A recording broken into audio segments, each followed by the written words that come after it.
HPPTreasure Talk.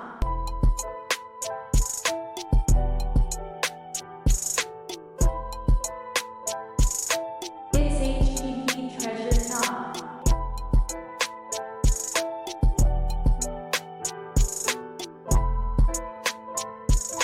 It's HPPTreasure Talk. HPPTreasure Talk is a webcast created by Shay Irvin, the author of his Purple Peculiar Treasure trilogy.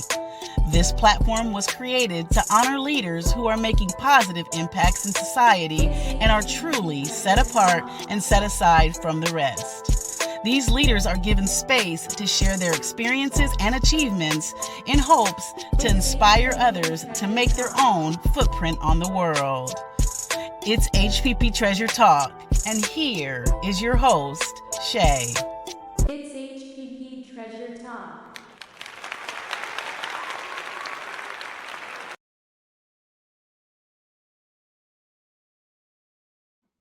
Welcome back, y'all. Thank you for being here. We are on episode 22. Praise God. I was just telling my guests I had no idea it was going to be like this. So praise God for 2024. I got to let y'all know we have Mr. Corey Buckner, the artist, the father, the husband in the building. How are you doing today, sir? I'm good. How about yourself? I'm blessed, and highly favored, just like you That's are. highly favored. Yes. Well, let's get into it. Time always is fleeting. It always goes by so fast that it hmm kind of gets me in my feelings. hmm I got to work on that. so, so Yeah, I'm um, watching. I'm long-winded, so keep me on task. oh, well, then that's gonna be a problem for both of us because I'm long with it right with you. All right. Well, let's get it then. So I always start out by asking my guests, the same question, and it's if someone didn't know who you were or anything that you've ever done, who would you say Corey Buckner is? To put it simply, if I had to put it into one line, I'm an artist who paints about love. I'm a husband, a father, and I've been involved in ministry, politics, corporate America, the whole gambit. And all of that led me right here, right now, where what I do today is I paint about love and I try to introduce beauty and splendor, more beauty and more splendor into the world. Amen. And so, wait a minute, you didn't surprise me already with the politics. That you threw that one in there. I didn't know about that. Okay, we gonna talk about Yeah, that. that has been redacted from my bio. Yeah, you threw that one in. Okay. No, but Yeah. that's beautiful. So I want to talk about because that's a lot, and that's a lot of hmm different areas of life. You know what I mean? That's a lot. That's a lot along the hmm spectrum. It And so, is. so Yeah. let's talk about that. Tell me about your journey. Let's start out with, well, you tell me what's first. Did the artistry come first? Did the ministry? Tell me about what started. Well, I grew up as an artist and musician. I was an artist, musician, and athlete. Those are the three things that I did growing up. And as I got older, people always ask, when did you learn you were an artist? And Right. I try to tell people, for most artists, it's not that we learn that we are artists. We learn that other people aren't artists because it's just something that you do, Yeah. And for me, at fourth grade, I found out that people thought it was special that I could draw. We did a dare competition, and I drew. I think it's Garfield. I lost because I spelled a word wrong. It still haunts me to this day. Oh, But yeah, but it was at that moment that you start looking at other people's projects. You're kind of old enough where the people who can draw are starting to separate from the people who can't, and that's when I realized, oh, they like this because it looks like what it's supposed to look like, and right, other right. people's didn't. So that kind of started. That was just always there. As I got older, I was raised in an environment where even like my athletic coaches, they were very socially conscious, community conscious, and they kind of led us down a path of being model citizens, that kind of track, as Okay. opposed to being like showboats and whatever. And so as I got older, I just felt compelled to give back, try to make the world a better place. And that led me both into politics and ministry. And So as I, reached my 20s, I was doing music. The art kind of started to fall behind because there was no money in it. I reached the age where I needed to make money. Right. Music was good for a little while. Ministry, I did do full-time ministry for a while. And some bivocational ministry, which opened the door for politics. And so that was like into my 20s. And by the time I got to my 30s, I realized, look, I got a couple kids now. I really need to buckle down and focus on raising them. And so that led me away from all of that into corporate America for about the last 20 years, where the last 2 years, I'm just now coming out of that and returning to the arts, and that side of politics, I won't be back, but the arts and ministry and things like that, I'm able to look back now and start pulling back into those arenas. Okay. So there's a lot, and I had a lot of questions. Let me think. Okay, so I gotta go back to the dare. You said it was a dare Okay. competition? Yes. I gotta go back to that There. because wait a minute. When you said that, I was like, I was in one of those. So I don't think mine was there. Mine, I know I drew a picture of like a dog, or I don't know, but he had a fire hose and he was letting out a fire, and I won third place and got a art Oh, scholarship there you to go. art, yeah, to the There art you career. go. Yes. I can't Yeah. So draw worth a you lick. placed. So I see what I'm saying. I can't draw Harley. It wasn't that good. I mean, I don't know if the teacher was blind in one eye. It wasn't that good. Okay. So You opening an old wound, because everybody I lost to, their work was really bad, and right, mine was right. really good. But to this day, I can't spell losers and losers. I always spell losers as loosers, and so I put something like Oh, users are losers. And then he pulled me aside. He said, "I can't let you win this competition because you spelled the word wrong." oh, But he's that wrong was for it. that. I'm not. I mean, he was right. He was right. But it was art. It But wasn't a spelling. No, it wasn't a spelling he class. could It he was could at least art. gave me second or third place, but he was Right, like, I can't. So, but he wasn't an artist either. He was looking at other stuff. So yeah, I right, figured. right. Well, I'm gonna pray that wound closes, okay? Because I didn't mean to open Okay, up that wound. yeah. And this is about the second or third time I told that, so I'm gonna have to start changing my origin story so I don't have to address that no more. Right. Find another starting Okay. point. Right. Okay. So then you moved on to, you said I can't remember, ministry or politics first, or I think you said ministry Yeah, moved into politics. yeah. I went off to art college, and in art Okay. college, I really, I had a moment, and I really had a moment where I recommitted, or actually, you could say for my own life, committed myself really to Christ, and so I started getting involved in ministry and doing like a campus Bible study. This is a liberal arts college, so it was just us three and a few more people who really was trying to live like that. But a Right. close friend of mine went to there was Trinity was Christian college was down the street, probably about 10 minutes away. So I was hanging out with them a lot, really getting engulfed in Christian culture and things like that. And during that time, my father became a full-time pastor. He had been a minister. He became a full-time pastor, got a church. So I started working with him at the church and doing his music and his audio and stuff like that. And so I really got into it. Once I was into ministry, that opened doors for my political views. So I'll admit, back then I was a lot more dogmatic in my views. Okay. Not that I was wrong. I was just very, very hard and dogmatic about them, which is why Right. I don't think that much about it.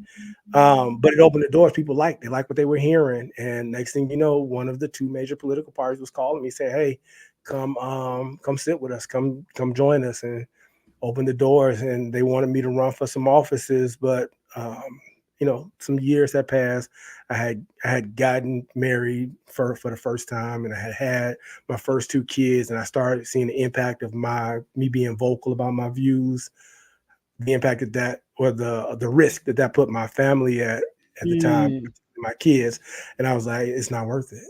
Like okay. the money's not coming fast enough for all the work that I'm doing, all of the vulnerability. So let's just put this on hold for a decade or so Right. Right. until these Right. kids are old. And so I really focused on ministry, and then same thing with ministry. I would be in ministry today if were it not, I would have stayed in ministry all the time were it not for the financial needs. I mean, I was a parent, a husband, the only person who worked. So like I needed to go maximize. I had Right. some marketable skills, and so I went and maximized those. And now I can come back having not sacrificed my kids' lives, and I can step back in and do it with a clean conscience and a clear slate. They still in my pockets, but Right, they right, they give me right, a little A and a little aid and assistance on that. So right. That'll never stop. I don't think. I think they're always gonna be in our pockets. I think. no, I'll pick up the phone and call my parents in a minute. Ma, dad. Right, right. That part. Like, okay. Yeah. Okay, and so that was your reason for kind of moving away from ministry, because that was my biggest question. I know you Mhm, said you were in that in the past, and I was like, wondering what made him mhm, move away from that. But that's understandable. I always would wonder, like, of course, if you have your own church, and I don't know all the mhm, financials of all that. Really, I'm not into that quite yet, but I'm working on learning mhm, more about it as mhm, I work into my ministry. But it does, like, mhm. if you don't have a side job, yeah, obviously you can't use the church money to pay all your bills, right? Or you shouldn't be. We ain't gonna get into that, but Yeah, but you right, shouldn't right. I'm about to be, say this. right? We can talk about that Right. side of it I too. know. I Right. told the positive side of the story. So Right, right, yeah. there was some ideological issues too. Yes, no. Well, and that's just it too. And I was wondering, like, were you having issues with, like, the ministry, or was it something that maybe moved you away from it? I mean, let's talk about it if you want. Like, was Yeah, it I that, mean, or what? we can Yeah. talk about it. We can talk about it. Forgive me for being vague about the timeline because I still care about these people. I don't want people tying them down and Right, and, right, right. and people who know me, digging and say, I know who that was. But there was a Right, right, couple right. issues. There was an issue where one of the churches that I was working at, this guy came and he did the fake "I'm gonna grow your leg" miracle. So brought the person up What is front and said, look, that, one of your legs is Corey? well, What's that? well, they make it look like one of your legs is shorter than the other because all of our bodies are imbalanced. But Right, they right, can right. get you to stand and look at yourself in a certain way. They make it appear as though they're pulling one of your legs to match the other one.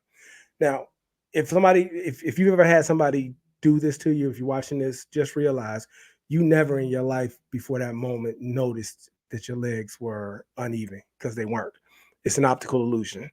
And so What? when I approached the pastor, yeah, it's common too, because somebody actually did it to my younger sister when we were kids. But back then I was a kid, I was like, so I've Right, seen it from both ends. I know the impact that it has, but then I know I when I say I was involved in ministry, I've been in all of the back rooms. Like I know when people right. are honestly have a heart for the people and when people are manipulating the people. I've been in both rooms. So What?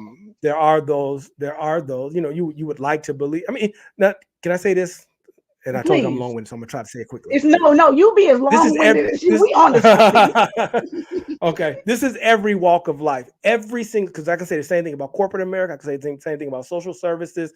I can say the same thing about the music industry, the arts.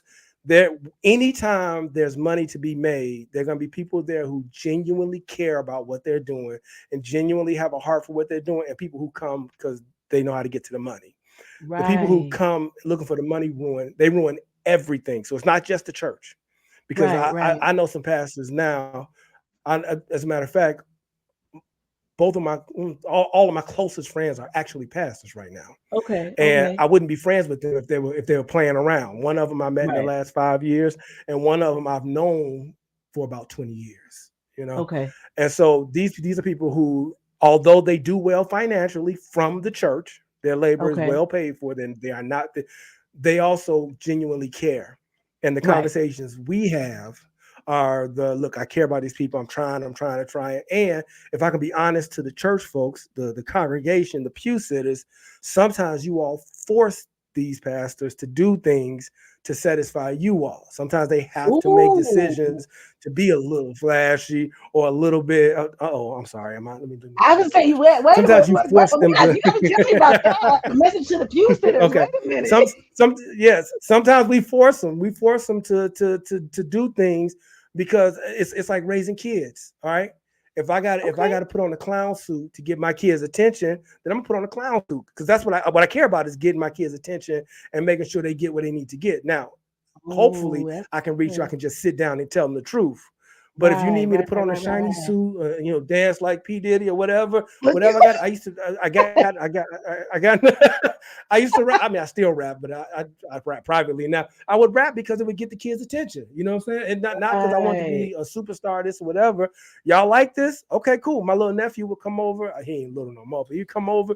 We'd sit up for hours freestyling. We freestyling about the Lord. It's somebody who was high when he showed up. You know what I'm saying? So Right, right, right. sometimes y'all force the pastor's hand to do certain things, and you handcuff them because when they do those things, then people want to talk about him. Look at all the stuff he's doing to get our attention. But you ain't never once said, how come the commercials, when I'm watching MTV, the commercials come on and they 10 decibels louder than the show I was watching? Because they forcing that they want your attention. You're not complaining about Yeah, that. How come right. they spending $10 million for a 30-second Super Bowl ad? We ain't complaining about that. We only complain when the church gets large sums of money and uses that money to get your attention because if it's a good pastor, he's trying to save your soul. He's spending $10 million on your soul, and you complaining about how much money he's spending. But Come on I'm now. sorry. You see, No, no, don't we be sorry. Don't be sorry. This is good. This I'm is just saying, good. I've seen it from both ends. I've seen pastors who came through the door with the intent to be thieves and trickery and all that. And I've seen other pastors who have a heart for the people. They almost too humble, but they have to step up and become like Mike Todd or somebody else because that's who's getting y'all attention. And I'll say it one more Right. time. If Lil Uzi Vert is getting my kids' attention and I can do what Lil Uzi Vert can do, it don't mean that I want to do it, but if that's how I'm gonna grab my kid back, then you're gonna see me out there talking about all my friends are dead. I'm gonna do what it takes. Right, So, right. so a pastor who loves you and really cares about you is going to do what it takes to get your attention. And here's the funny part. They're going to endure all the criticism that you and everybody else get them because the criticism and esteem, that's not what the goal is. The goal is to save your dumb soul while you Right. out here Not trying to your dance dumb your way soul. to hell. You know what I'm saying? Ah, I'm saying, yes. I'm sorry. I started my clock. See, I got to watch See, my don't start the clock. Turn the clock off, okay? time. No, I but want to be that's good. respectful. No, you know, this is so good because I wasn't expecting. Yes, I'm saying that's why I like you. I wasn't expecting Yeah, this at see? all. Okay, there's a lot in that. That's a lot of layers, Corey. Okay. Yeah, That I mean, yeah. and there's that's real. Like that's real. So Mhm. y'all, I ain't never been at a loss for words. Look, I'm at a loss for words. Okay, now, and I understand what you're saying. I do understand that. So, but I'm Mhm, still stuck on the leg thing. What you got? Tell me. mhm. I have never heard of this in my life, Corey. Okay, I was forced to go to church since I was I don't know how old, right? And that doesn't uh-huh, mean very much because our church was small. I'm from a small town, Des Moines, Iowa. You know what I mean? And so it wasn't a big church, okay, wasn't a lot of people. So that right. don't mean a whole lot. Like I think I've learned more in that last year about God and all the craziness that's really going on than I ever learned my whole life, right? So it doesn't mean Mhm, much that I don't know about this leg thing, but please explain this to me again because I don't. People do this in the church. They that's manipulation. That's witchcraft. Like Yeah, what's it's happening? witchcraft, it's lying. And I tell people all the time, we can pick out any sin in the Bible. And the only sin besides blasphemy where God blatantly says they will have their place in the pits of hell is a liar. And we Yep. allow people to come into church and lie. You're right. What that person did, he lied to the entire congregation.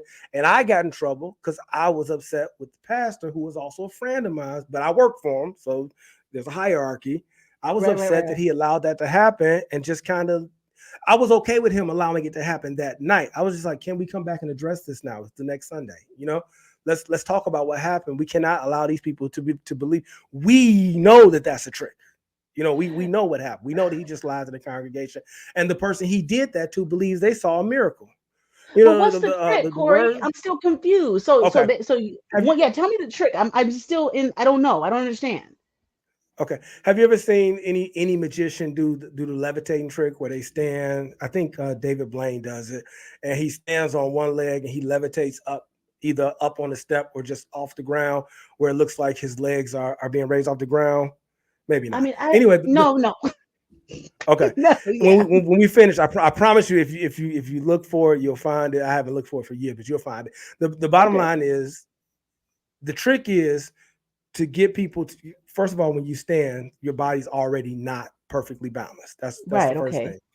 But if you can get a person to stand in a way where one leg is kind of contracted at the knee and the hip, and the Uh-huh. other one is loose. That's the trick. Okay. So Okay. if one leg is, one leg is fully extended and the other leg is contracted, all you do is you just pull the other leg. Your legs go up and down. You know how you shift your weight?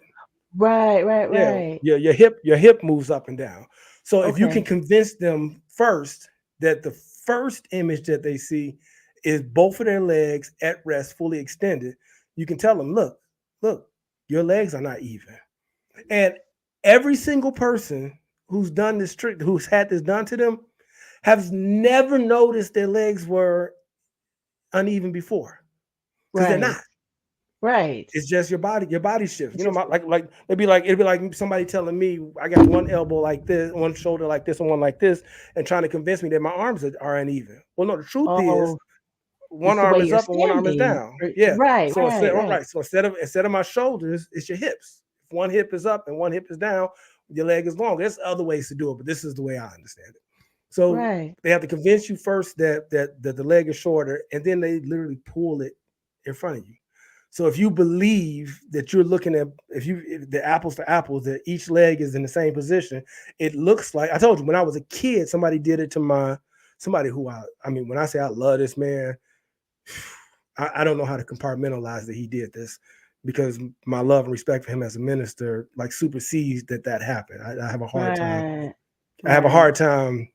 Accepting that. But or just placing it, like, how can all of these things be true? And there's a way this can be. How can all of these things be true? And also he did that. So Right. what the enemy will try to tell you, see, everything he said was a lie. Well, I know everything wasn't a lie because I'm living off of some of the stuff he said. Come on now. But Yeah. that was Was. a deception. Right. And like I said, it could. There's reasons for it. And watch me compartment. Watch me work my way into it being okay, just like I accused the pastor of. I just said a second ago, sometimes we force pastors to do things like that. Right. If they don't do the Right. spectacular, you won't believe the regular stuff. So if I had to get pushed against the wall and forced to give a justification for why I believe everything over here, and just kind of let that, he's no longer with us, but just let that slide. Well, maybe he felt like he had to, which is Like he had to. exactly, yeah, but that's exactly what the pastor that I walked out on said to me. I didn't realize that at the time. It took me time to piece Right. it together. But he said, you know what? Sometimes some people, in an attempt to have a greater impact, they push the envelope. And I that don't is the know if I exact same feel way. that though. I I don't don't, know if I like that. except for the person that I'm talking about. I can accept it Yeah. there because I love that person. This Right. person, Right. I didn't like him from the jump. So it's easy for Right. me to say, no, that's not it. But Exactly. again, I just said, again, trying to be as fair as possible. Like, in other words, I don't want God ever holding me to the strict letter of the law. Okay. Right. I want him to give me every opportunity to say, maybe, like, Jesus, look, you're the Right. right hand, just advocate for me. Okay. But Right. it could very well, just if somebody asks me if the difference between one of my kids, is I always bring it back to my kids because I love them more than everybody else. My wife and my Right. kids, I love them the most, and then everybody else can be second, third, or whatever. If it came down, if faking that miracle was the difference between one of my kids and their salvation, watch this, baby. Put your Right. legs out. I do it. Now I don't know how Right. I would feel about it, but if it brought them in, I would feel good about that. But then, of Right. course, I'd question it along the way. So I'm saying we can be pushed to do too much. And like I said, I know that there are things that I've done, things that I've said, things that I have put forward. I told you I had to leave politics because that's exactly what I was doing. I knew exactly what Right. people wanted to hear. I know exactly how they wanted to hear. I'm an orator. I'm a communicator. I'm a better writer than I am a speaker. And so I knew how to put things a certain way. I knew how to get published in newspapers. I know the game. And Right. so Right. I knew I chose a side, and I knew how to speak to that side. the reason why I had to leave politics was I wanted to still speak as clearly, but I didn't want to be on the side. And the side that I was on was like, that's fine. You don't have to be on our side, but you can't work with us anymore. And they cut me off cold. Wow. Yeah, Wow. you know, if I play for the Bears, I can't be like, you know, sometimes I want to practice with the Lions and the Vikings. No, you can't. Right. Yeah. You Now, if can't you do just that. want to go do that, by all means, go do it. You just can't play for us, you know. Right. So Right. Right. at my age now, like things make more sense, particularly, especially me being a young man growing through all of this and trying to make sense of the world that we actually live in versus the world that I was told we live in. Come on. And I can see how people who are entrenched and really believe what they're doing and really believe that that's just how things are. I can see how they can get annoyed with me and not want to be bothered and say he's a little too dangerous to be around. When you have a closed system and you got everybody locked in a closed system with no doors, the last Mm. thing, the one thing you can't have is have somebody come in and say, you know, there's no doors, you can leave whenever you want to, Right. right? That I is mean, so it's good, cool to Corey. say, yeah. That's And so just that's so what I was good. doing. I'm running around telling people, the people who pay these people's bills, you don't have to be here. You don't have to do this. You can, but you don't. And some of those Right. places, I've gone back voluntarily, but it's not the same when you go back voluntarily and they know that you know you don't have to be there. So Yes. that's been my reality. That's been my walk. That's been my struggle. And when I say I'm gainfully employed now. I make real good money right now, Come in on addition to now. doing my art. I don't talk about my job because I cannot risk. It's That. not hard to find where I'm working. I have a very, I mean, Right. it's I have a public facing job, but I don't Yeah. mismatch because I don't want to ever have a friend of mine come in and say, "Look, I can't stand by what you just said." So Right. I keep a very thick line between the two. He would like for me to mix them a little more. I won't because I Right. already know who I am. And I know the minute he does something that hurts people, I'm gonna be speaking about it.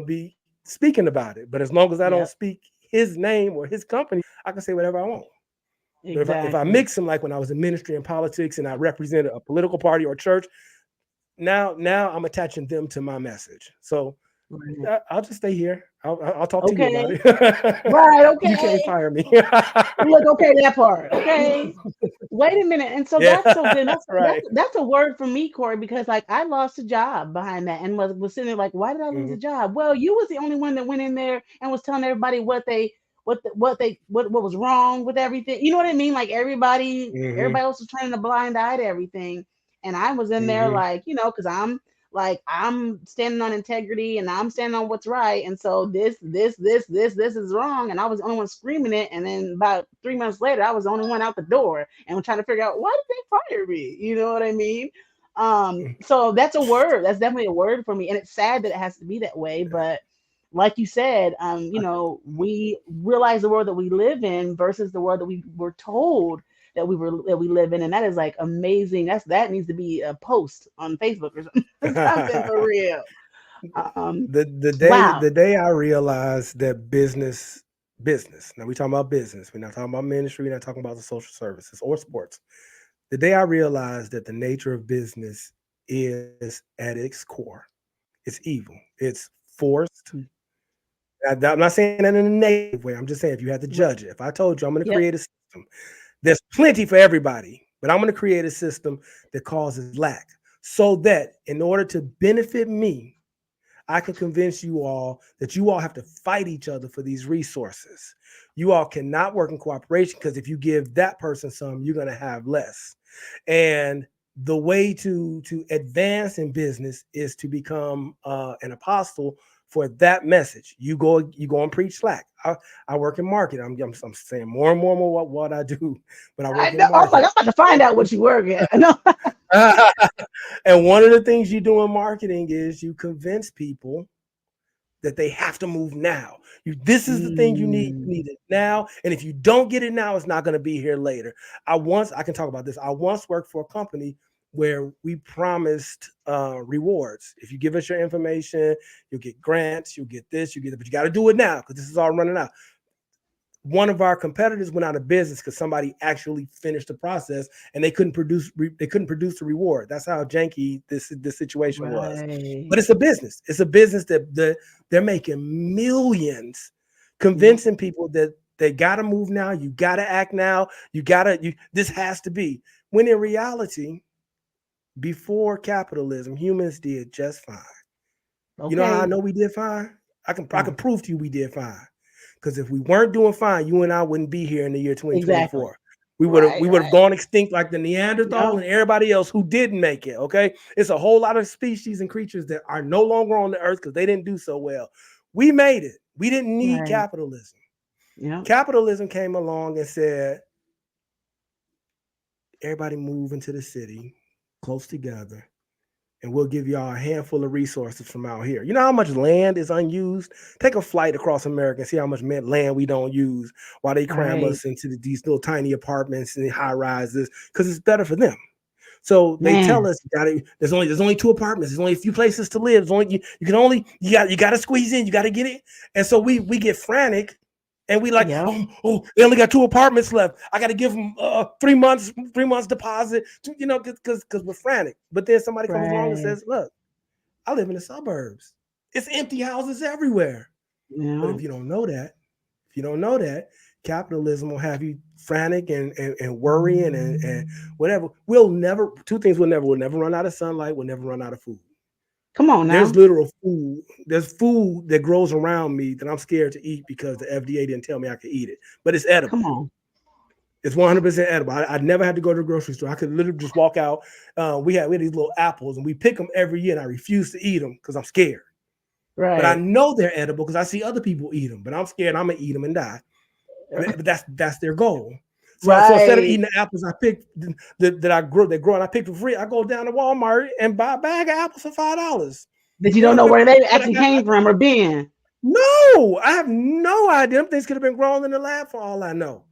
And we won't switch over to solar power or wind power because they've convinced us that we could run out of sun or we could run out of wind. As long as the earth has been here, we've never run out of the sun. We've never run out of the wind. You know what they do run out of every year in California? Every year they run out of electricity. Oh, wow. But we believe more in electricity than the stuff that's abundantly around us. Because we don't know nothing about the world we live in. We don't know nothing about, they have successfully unlearned humans what it meant to be human. And now the people who did that, they control what we eat, drink, see, think, where we go, etc. And I got to stop because if I keep going, I'm gonna say some stuff I really don't want to say. But basically, capitalism has convinced us that you and I have to, instead of us getting together, doing this and talking and just whatever, we got to fight for this space. Oh, you got a podcast? No, I got a podcast. I can't go on your podcast because I need my podcast to grow. YouTube ain't gonna pay me if they pay you. But no, it's plenty of space out there for the both of us. This is so good. You know how many people are making money from YouTube? It's plenty. Trust me. As long as there are eyeballs, there's plenty of money to be made. As long as there are advertisers willing to spend money, there's plenty of money to make. Oop, my battery. You're gonna lose me in a second. But I don't want to lose you. I will figure it out. We'll be all right. But there's plenty to go around. But we've been convinced that we have to compete with one another because the people who control us can only distribute so much. And so they have to keep our understanding of what we can have below what they can distribute so that they can maintain control. So always keep us wanting more and needing more. Yeah, always. And keep us, I mean, literally in a fishbowl. This is the stuff that I'm struggling with right now. The world is enormous. When's the last time you seen a picture of the Pacific Ocean? Like the whole other side of the globe, the whole other side of the world we never talk about. I know. Yeah. Or I live in the Midwest. I could drive for miles and not see a house or a store or in just grass and land. Right. But they huddle us all in. And again, I'm a parent. If I had my way, all my kids would be right here in this house with me where I could keep an eye on them. And keep control. but Yeah. they're branching out, and so that's how I learned. Oh shoot, I'm literally losing control. I have no idea. I have three adult kids. I have no idea where they are, what they're doing right now. Right. And sometimes that bothers me, and sometimes it's like cool. You know what I'm saying? Right. But if I want to maintain control, if it's about control for me, I got to keep everything within me. And the greatness of everybody can only be as great as I can be, because I got to keep everybody under me. So let's say I'm an artist, right? And I'm the world's greatest artist. But I go to an art school. No, scratch that. I'll give you a real example. I took a Okay. job at a university. I was a web developer. There ain't many of me. That's why I talk so carelessly, because I know that I can leave and go somewhere else. Come on But now. I'm also respectful. But I took a job for somebody who was educated through the college, and all they knew was what the college taught. And so I was hired to do what I was doing privately, but the person who hired me was not over the technology. So they forced me. I write my own databases. I write my own code. I do everything from scratch. I don't need nobody's nothing. I do it all from scratch. The person only knew it was the Microsoft site builder software. So he told me, he said, no, you can't publish that. It has to work through this. Well, through that, I can't do nothing.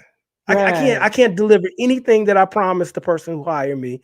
But that person, that was all they knew. And if they were going to manage it, everything had to be manageable by them. And so Right. he actually, I mean, they paid me the same amount of money, but he actually suppressed what I was able to do based off of his level of greatness. And so the Ooh. people who are keeping us huddled in, the people who are hoarding our technology, managing our technology, slowly release that, those people, they're keeping us under them. So the greater Right. you are, if you're greater than them, you're a threat. We have Yep. to either suppress that person or get rid of them. Yep. I'll just throw out Tesla. They killed him. They got rid of Tesla. You can't do that, because one, Right. we can't beat you. Your technology is better than ours, so we gotta get rid of you and your technology, because we can control this. We can't control that. And so Exactly. the world is constantly suppressing us to keep us up under the people who are determined to maintain control. So There's so so there we'll talk that's about all art. that's like Y'all can three paint. other I Had a know, question like about that's like three other shows.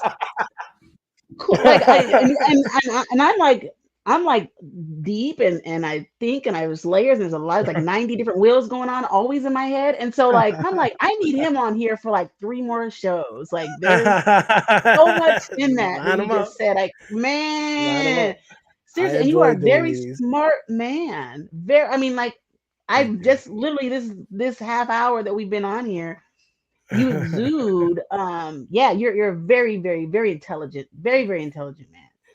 That is I so appreciate much. that. Yes, we didn't went way Appreciate left that. on the questions. Yeah. I'm about to just throw the questions out because we didn't. I promise you, I'll come back and we can do those questions whenever you want to. Yes, man, We'll do it there's a another lot, time. man. But everything you're saying Yeah. is one, and I'm sitting like really thinking, like, oh my God, it's like some of it I knew, and some of it is just like an aha moment. Like he's so right about everything. Okay, Let let me me ask you, think. does your boss want you to do better than them if they're not going to get credit for it? Exactly. Of course not. Why would they? That's Yeah, silly. right. Because then you might replace them, Exactly. or you That might part. take them, or worse, you're going to take them somewhere that the boss can't go. Yeah. So he's not going to let himself be obsolete. So what's his options? His or her option? I can either, let me go and get rid of her real quick. Let me Man. fire her, or let me shoot down everything she's trying to do.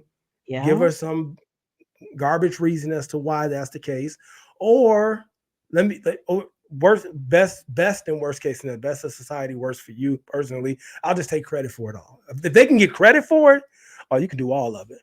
So my method of success has always been to separate myself from my work. I know what I can and cannot do. I know what leaves when I leave a place. So you can have credit. Yes, this is your Right. stuff. It's yours because you paid for it, not because you came up with it. Whatever, it's yours. I'm doing a product launch right now. My name will be nowhere on it. The Right. only thing my name is on all the checks that went to my account to make it. Come on. But Go. in terms of credit, I have to get my credit privately when I go somewhere Right. else. Now he's not gonna take the credit from me, but it's his credit. Hey, Right.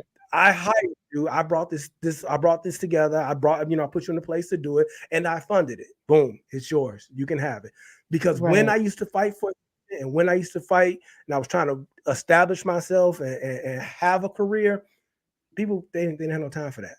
They didn't have no time Right. for it because you can't be greater than me. I've got to be the greatest. Now I don't treat people who work for me that way. I Right. tell Right. everybody, I hope you leave me one day. I Come hope on you now. go on, do better things than me, but I also hope that you do some of that right here, right now, when you with me. And we can go together. Right. But most people who do not have greatness, is you heard me say that word, like greatness is a very important thing to me. One, because God Yeah. is great. Our God is Come great. on. He put greatness in us. And I believe that those who don't follow God, they don't have their level of greatness. And they despise those of us who have tapped into our Come level of on greatness. now. But the thing with greatness is a threat, and greatness puts a target on your back. Look what happened to Joseph. Every time Joseph did something great, somebody got offended by something. He ended up going further into the ground. His first Yeah. greatness, the fact that he was the loved one, that wasn't even his fault. Right. That coat, he didn't ask for that coat. He was Right. great to put on. Right. And his brothers was like, "Who does he think he I, is?" And he so like, I'm gonna I be asked for this honest with coat. you. Right. I ain't go talk to dad about it. Right. Now, he might have been walking around, what Right. my, He's my popping mom his say that collar. yeah, he might have been doing something, but he ain't know no better. He didn't know Right. y'all didn't get the same love. He just being himself. Then he go and he Right. started interpreting dreams, and he started making waves. But with that greatness, it puts a target on you. It makes people come for you. Some people knowingly, some people out of jealousy, some people Right. because you ain't finna outshine me. You're not finna take my place. And then we know the enemy. He hates greatness. We know that his original problem was he wanted to be greater than the man Exactly. that created him, and so he created this whole system of hating greatness and looking at humans like, who y'all think y'all are? Right. Yeah. Y'all can't sing like me. Y'all can't make me. Y'all think you special? Are you crazy? Right. And so now he got an enemy again. We didn't do it. We like Joseph. Right. When he put the skin on us, we didn't ask for all of this. It ain't my fault. God love me. I Who's coming for know. me? But we all got targets in our head now. We all sitting here every time we try to walk out in our greatness. And same principle. If he ain't gonna get credit for it, I'm talking about the enemy now. If Yeah. he not gonna get credit for it, he'd rather take us out. He would rather. Exactly. He tried to take Moses out. He tried to take Jesus out. And then he thought he took Jesus out. Like he will literally try to take us out because Yeah. no. I'm trying to establish my greatness here. And so if you're an artist and you're gonna throw up and do the things, if you're gonna do the things that lead back to me, I give you everything. People don't realize, I'm Yeah. sorry, I'm there. People don't No, realize no. this the same way we believe that the serpent walked up to Adam in the garden. He walked up to Eve, and presented Yeah. her with options. People don't realize he did the same thing to Jesus. Come on. Took him on the Yeah. mountain, like, I can give you all of this. Yeah. Look at all that I can give you. And the question I ask people, do you think that's the only two times he's ever done that? Do you Right. think that in all the years that he's been here, he only approached two people, or is he still here? Is he still approaching people? Are there Yeah. people? We know one of them took the deal, one of them didn't. Do you think that people are just no? Say I don't Right. want that. Right. No, Right. there are people here taking the deal. And we have a Exactly. Yeah. hard time fathoming that because we think it's like this spiritual veil between us and the spiritual world. But if you believe the Bible, now if you don't believe the Bible, you can just tune me out or just laugh, whatever. If you believe the Bible, you believe that the things on that side can communicate with the things on this side Yeah. to the point where it says that fallen angels. I think if I was a woman, I'd be so arrogant about this. The angels looked at the women and said, "They look good. I was just listening to that. Yes, Let's go. No, wait. Not let's go talk to them. Let's go procreate with them. Let's make them Come our on, wives. And we Corey. will now the thing that people have to understand is the difference between species is a couple things, but the main thing is if two different animals can procreate, they're the same thing. If a dog and a cat can't procreate, but any two species of dogs can procreate with each other. So it don't matter if it's a Chihuahua and a Rottweiler. They can procreate, so they're the same thing. So if those things came down and procreated with us, what does that say? We some kind of way the same thing. And we know we the Exactly. same thing. Now I'm giving away stuff I swore I wasn't going to talk about. And we know we the same thing because God said in the beginning, he said, you know what? Let us make man in our own. And let us go make a man that's just Yeah. like us and looks like us. Now, why he said us, I don't know. But it reminds me of my wife that's upstairs. We said, let's make a baby that looks like us and acts like us. Let's Yeah. make that thing. And when we made that thing, even though Legend, we didn't get to that, even though Legend didn't survive, he was the same thing that I was, which means Yeah. that the child that I made could procreate with other children made by other things like me. So when God made humans and God made angels and God made whatever else, he didn't send Jesus into a pig. He didn't send Jesus into a cow or a fish. He said, I want to produce another child, my child. I have to put it in a compatible species that can procreate with us on this side. So he put it into a human. He put it into Mary. And Mary was able to bear that child and give that child. So what does that say about Mary and God? They the same kind of thing, which means he told the truth Exactly. when he said likeness and image. So we think that the spiritual world is over there somewhere and we can't see it, we can't touch it. It's like an imaginary world. When in reality, let's go back to the original point. The serpent walked right up to uh, Eve. Yeah. The serpent walked right up to Jesus in human form. Yep. The angels came down and created babies with human women. Exactly. Ain't no, it's all right here, right now. Now I can't give you Yeah. all the answers. If I knew that, I'd be somewhere else right now. Right. But the bottom line is, those things are interacting with us, and they can interact with us mentally and physically. And I believe that people like you and I who know who our Lord and Savior is, and who says, I tell anybody in a heartbeat, I don't create these images. I'm sorry, I don't originate these. I see them and I recreate them. Come I on. know where these images come from. And so because Exactly. I give honor to God who wants these images to exist for some reason, I don't have all the answers. I ain't trying to have all the answers. I learned to be obedient and stop asking questions. Come Eve on should have now. did the same thing. Okay. And so, That part. right, because I can say this that this comes from God and no one else, I got a huge target on my head. The Yeah. enemy is unhappy. If we had another 2 hours, I'll walk you through some of the struggles that I've had to. Now, God is great and I always overcome, have yet to fail yet. But Come on. the bottom line is the enemy put a target on it because you're not gonna give me credit for that. You're not gonna give me credit for that. Fine. No. I'd rather you die than whatever. Now he's gonna try to convert us first. That, again, we can go into all of it. He'll try to convert us first because he wants the credit ultimately. Like Right. this, Right. this, this is my greatness. So my greatness has been exposed. So now he'd rather convert me than take me out first. But and good luck with that. You know what Look. I'm saying? Good Okay. luck with that. But you got a target on your head. I got a target on my head. We all got targets, and too many of us are walking around not realizing it's a Man. sniper following you everywhere you go, just waiting for you to slip up, just With them waiting for God to arrows. give me With them okay. fiery Yes, arrows. exactly.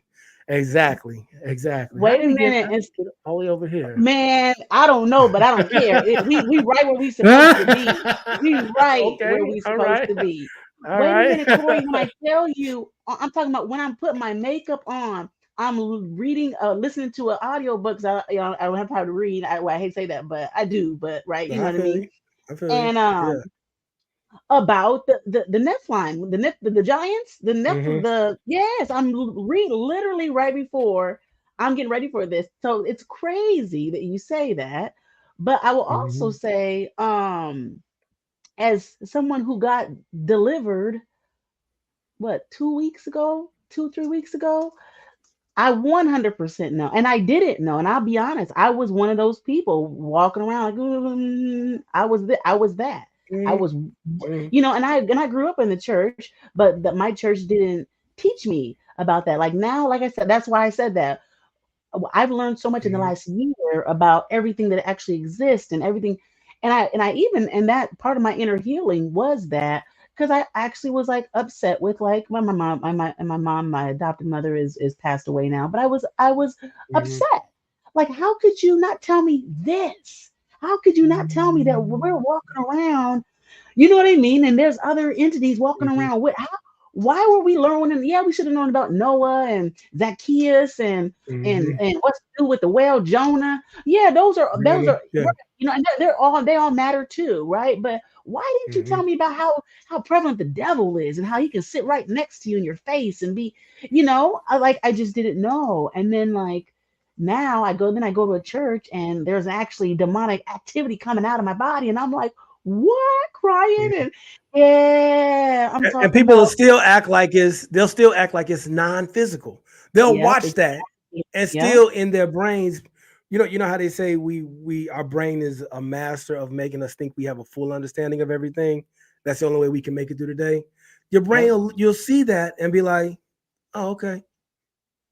So for these Right, demons that ain't physically here, we can just right, go anywhere, do anything, right? Because that was that person. That right, person went somewhere and magically went and found some demons somewhere. No, them things out there. They waiting for you. They waiting for you. right.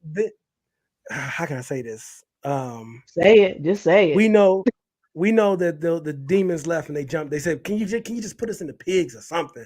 We need somewhere to go. Right. So we know that they can hop from species to species or item to item. We know this.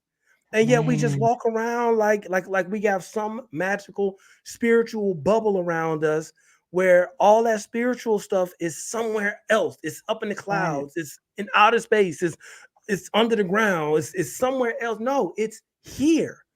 You right. need to be in your house contending with anything that's physically coming into your house. Now, it may not be Mhm. physical. Look, plasma is physical, right?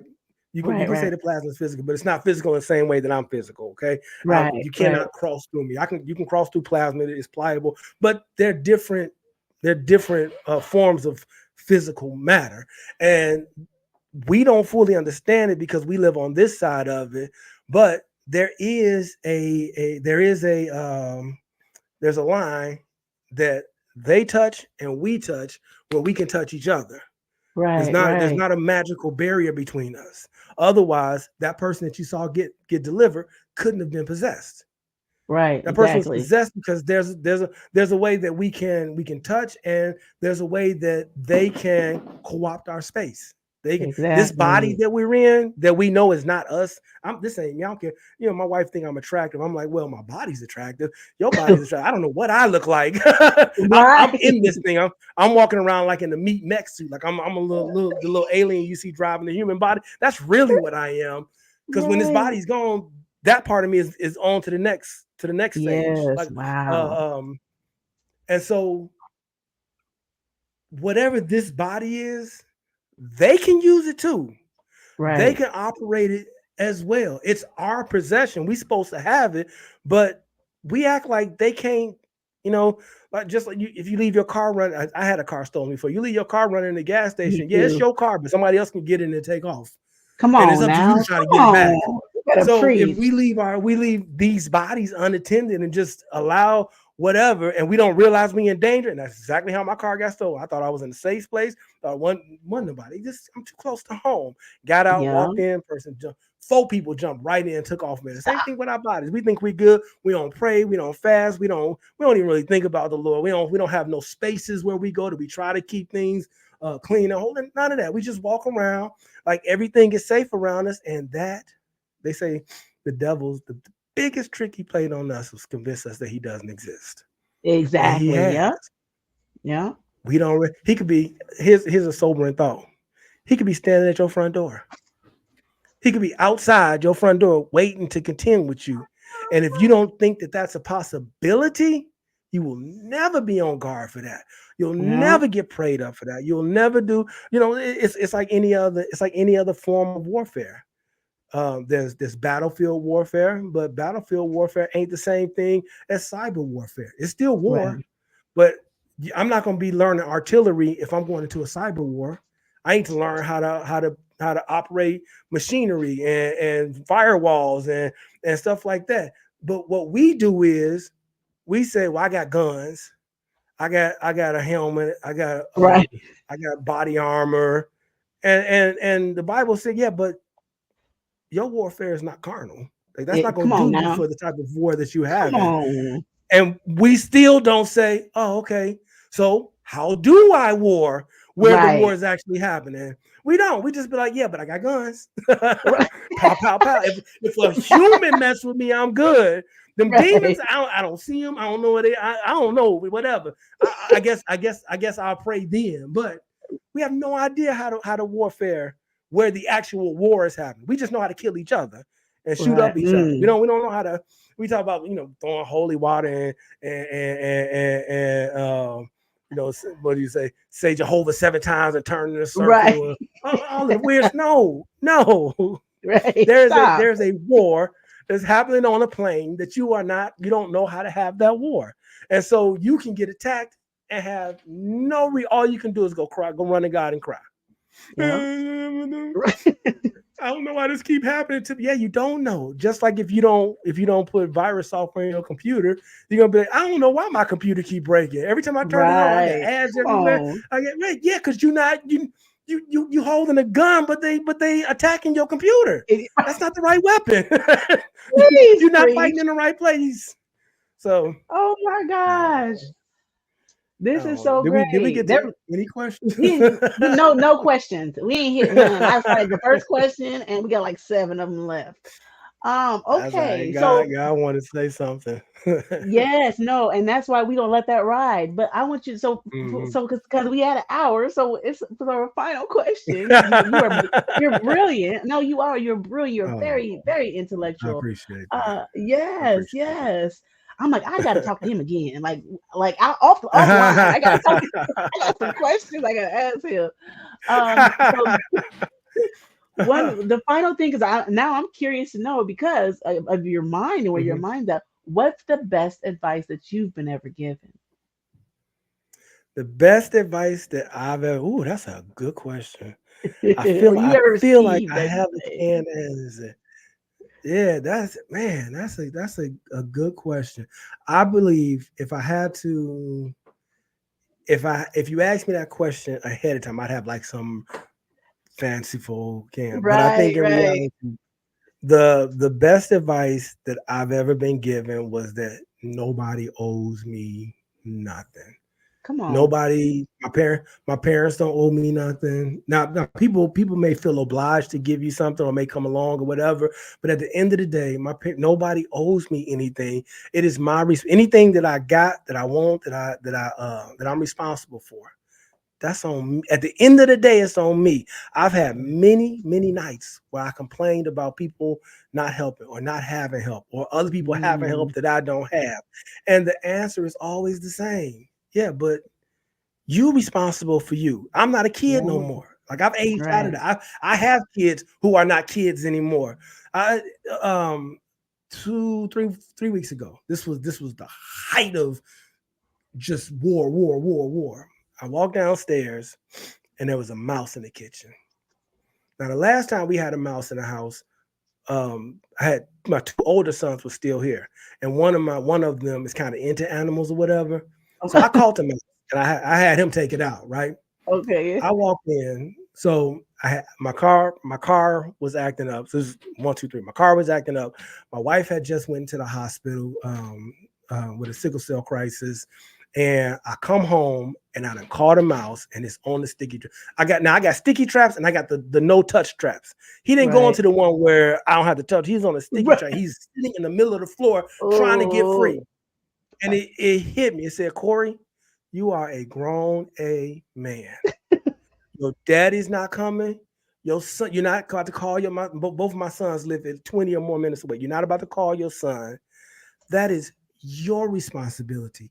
If that mouse is going to get out of this house, you're not going to go get your daughter. I have a younger son. You're not going to go get him. Your wife is in the hospital. If that mouse right there, I don't care what you feel right now. I was sick to it. She was in the hospital. My car was, I was trying to figure out what's wrong with my car. It was like, it was 4:30 in the morning. So I was coming home from spending the night at the hospital. And it was that moment where it was like, this is either going to be it. Like I'm about to quit.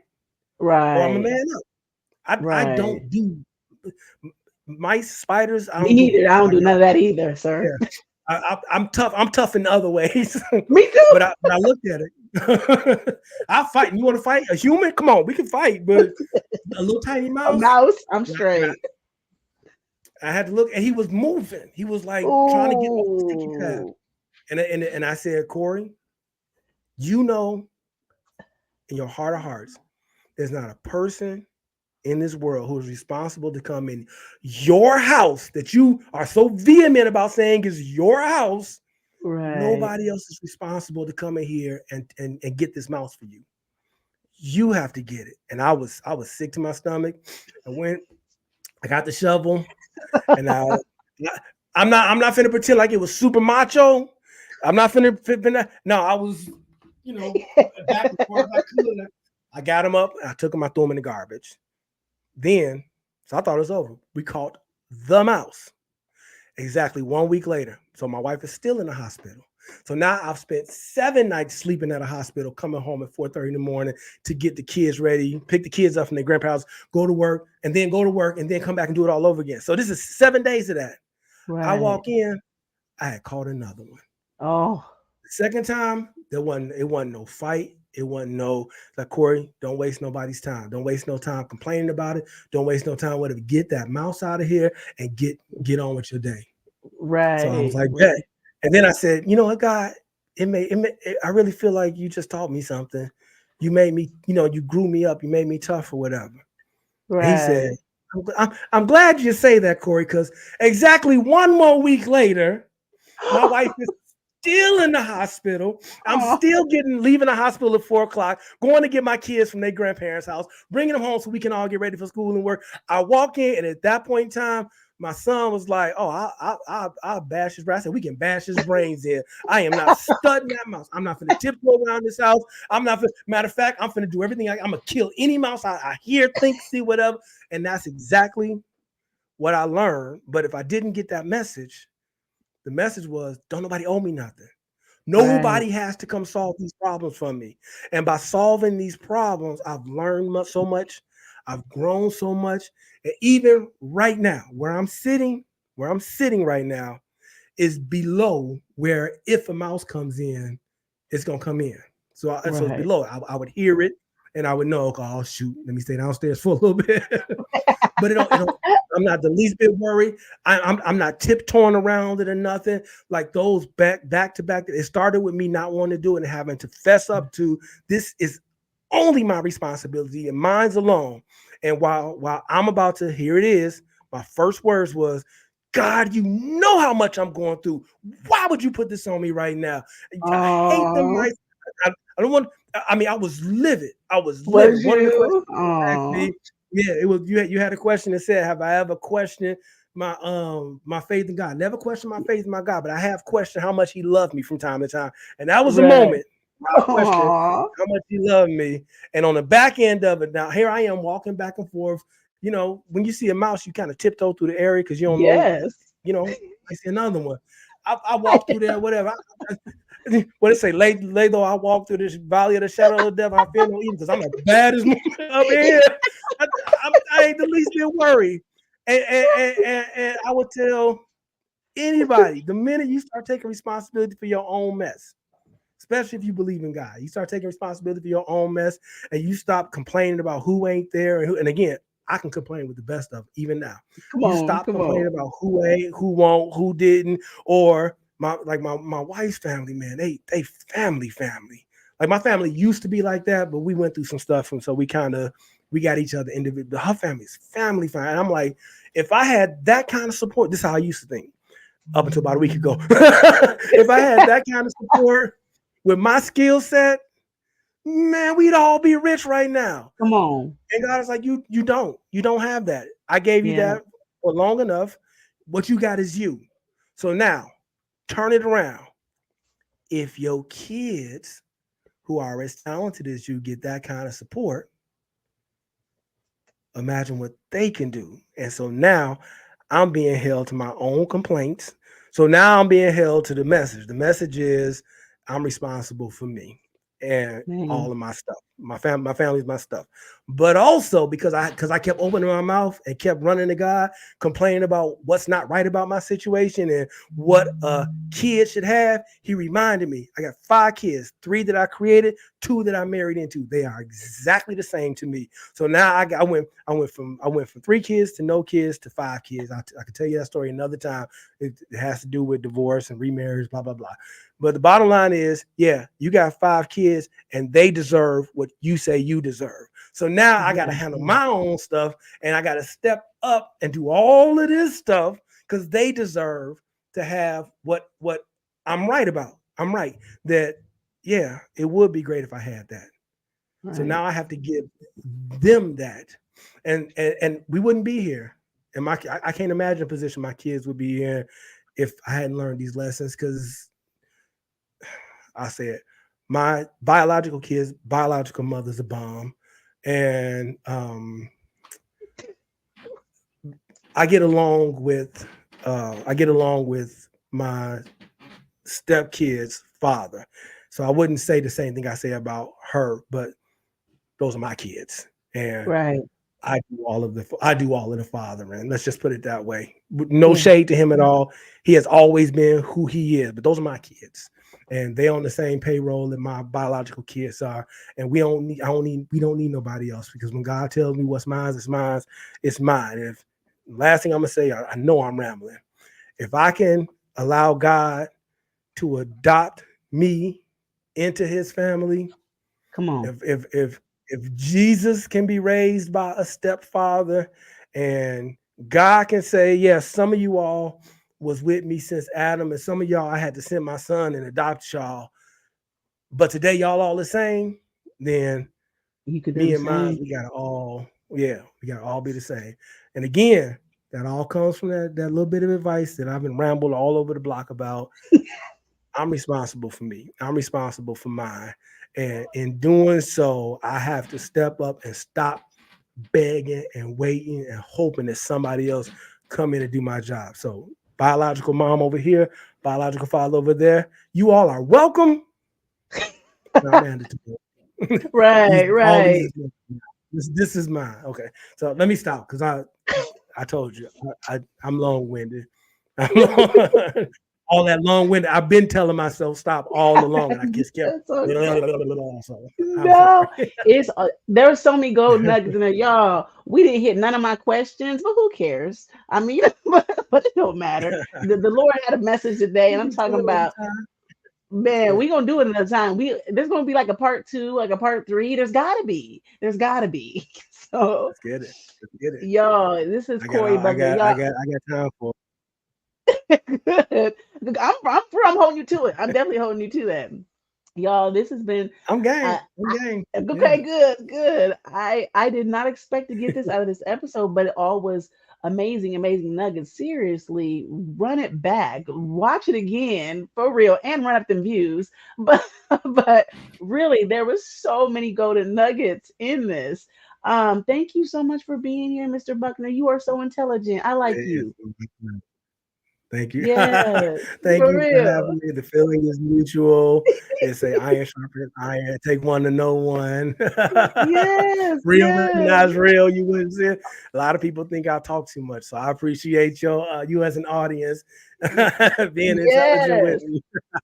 No, I mean, if when you go back and watch the episode, I'm just smiling in awe the whole time. Like I'm looking at myself, like, look at me just sitting here smiling in awe the whole time. Just yes. And I understand, like I said, there's so many parallels because of the stuff I was just listening to, the stuff I just been through. You spoke it all. That's how I know definitely God was speaking through you to me. I don't care about nobody else. Yeah, I do, y'all. But seriously, that was a word for me. It really was. So, okay. You promised to come back. You got to come back because we got to talk about your family and the questions Absolutely. that I intentionally was going to ask. Absolutely. Yeah, yeah. I'm Okay. game. You just let me know Okay. when. Yeah. Okay, y'all. So there's You going to don't be have a to give part me a 6 two. months now. Yeah, it can be whenever. There's going to be a part two, possibly a part three. I think, yeah, we might don't have to need a part three. I'm trying to talk about, because I want to still talk about your art or your family. We got so much more to talk about. So be looking for that, y'all. We gonna close it up. We've been out here for over an hour. I'm gonna let him go to his family, and I got my kids looking at me right now. so so y'all, it's Like been another one. I know, right? Seriously, they like we had to be quiet for over an hour, Mama. Now, facts. Facts. no, I know. All right, y'all. It's been another one. Corey Buckner again. Thank you so much. There will be more from him. Thank you for being here, sir.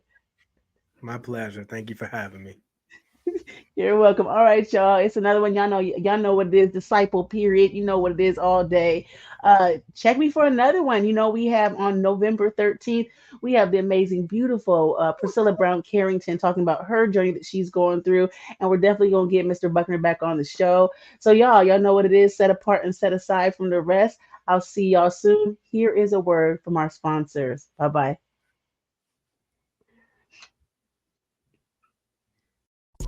And now for our sponsors. Chastity Child Incorporated safeguards children across the nation. Embark with Foster Love on a mission to transform the lives of over 400,000 children in foster care, alongside those who have encountered similar challenges. Contributions to this nonprofit significantly impact the well-being of at-risk youth.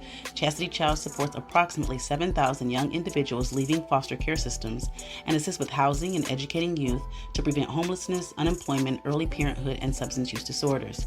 Chastity Child has perpetual authority in Mississippi, Georgia, Connecticut, New York, Florida, and Illinois. If you would like to learn more and support this nonprofit, please go to theconstantnorthernstar.com.